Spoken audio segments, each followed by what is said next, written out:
కాజాలు ఇప్పుడు షేప్ పట్టి అయిపోయిన తర్వాత ఉక్సులు పట్టి కాజాలు పట్టి వేసుకుందామండి.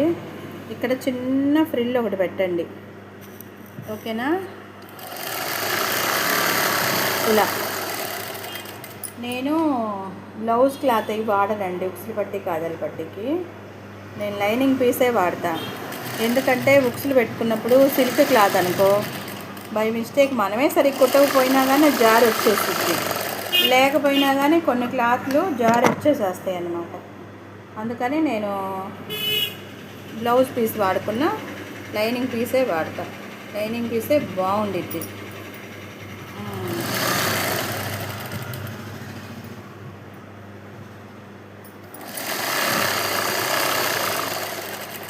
ఫస్ట్ స్టార్టింగ్ ఎండింగు రఫ్ చేయాలండి, కంపల్సరీ రఫ్ చేయాలి. అదొక్కటి మనం మిస్టేక్ అవ్వకూడదు. ఎందుకంటే మనం కుట్టు ఎలాగన్నా వేయండి, స్టాండర్డ్గా ఉండాలంటే రఫ్ చేయాలండి. రఫ్ చేసుకుంటేనే బ్లౌజ్ స్టాండర్డ్గా ఉండిద్ది. వాళ్ళ క్లాత్ చినిగిపోవాలి కానీ మన కుట్టు అయితే అస్సలు బాగూడదండి. ఇలా నీట్గా మనం చేసిస్తే కస్టమర్స్ మనల్ని వదిలిపెట్టి అయితే అసలు పోరండి. చూడండి 1 అవర్ పట్టిద్దండి బ్లౌజ్ కుట్టడానికి, కానీ వాళ్ళకి ఎన్నాళ్ళు ఉండాలి బ్లౌజ్,